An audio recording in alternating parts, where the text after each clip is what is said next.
سامعین کرام السلام علیکم ورحمۃ اللہ وبرکاتہ۔ بسم اللہ الرحمن الرحیم۔ زیارت امام حسین علیہ السلام سیرت معصومین علیہ السلام میں کیا اہمیت اور فضیلت رکھتی ہے، اس عنوان کے تحت آج کا ہمارا موضوع ہے زیارت امام حسین علیہ السلام۔ جناب فاطمہ زہرا سلام اللہ علیہا کی نگاہ میں اس کی اہمیت، اس کی فضیلت کیا ہے۔ جناب فاطمہ زہرا سلام اللہ علیہا کی ذات والا نے مختلف مقامات پر اور مختلف جگہ پر امام حسین علیہ السلام کی زیارت کی تاکید کی ہے، اور بہت سی ایسی روایت مل جائیں گی کہ جس میں امام حسین علیہ السلام کی زیارت کے سلسلے میں تاکید کرتے ہوئے نظر آ رہی ہیں۔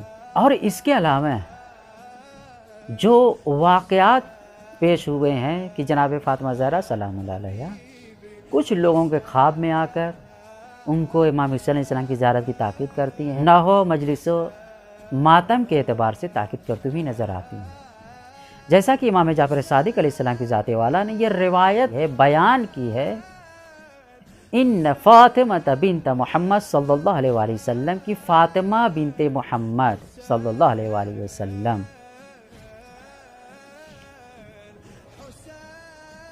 تحضر لزوار قبر ابن الحسین علیہ السلام کی ہر وہ شخص جو امام حسین علیہ السلام کی قبر کی زیارت کرتا ہے، جو کوئی بھی ان کے بیٹے یعنی امام حسین علیہ السلام کی قبر کی زیارت کرتا ہے، فَتَسْتَغْفِرُ لَهُمْ ذُنُوبَهُمْ، تو جناب فاطمہ زہرا سلام اللہ علیہا جیسی شخصیت ان کے لیے استغفار کرتی ہیں اور خداوند متعال سے یہ طلب کرتی ہوئی نظر آتی ہیں کہ بار الہ پروردگارا، میرے بیٹے حسین کے زائر کے، میرے بیٹے حسین کے زوار کے گناہوں کو بخش دے۔ یعنی کوئی بھی شخص امام حسین علیہ السلام کی زیارت کے لیے جاتا ہے، ان کی زیارت کرتا ہے، تو جناب فاطمہ زہرا سلام اللہ علیہا کی نگاہ میں یہ اہمیت اور منزلت رکھتی ہے کہ خود جناب فاطمہ زہرا سلام اللہ علیہا ان کے لیے استغفار کرتی ہیں۔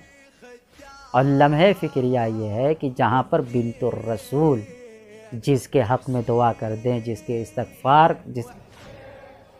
کے لیے استغفار کر دیں، تو واقعاً اس کے گناہ معاف ہو جائیں گے۔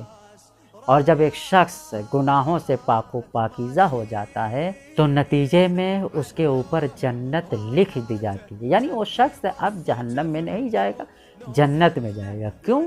جہنم اس شخص کی جائیگاہ ہے، اس شخص کی جگہ ہے جو گناہوں کو انجام دیتا ہے۔ جب ایک شخص گناہوں سے پاک ہو جائے گا تو اب وہ جنت ہی میں جائے گا، جہنم میں نہیں جائے گا۔ لہذا ہم دعا کرتے ہیں کہ خداوند متعال ہمیں امام حسین علیہ السلام کی زیارت کو نصیب فرما۔ وآخر دعوانا الحمد للہ رب العالمین۔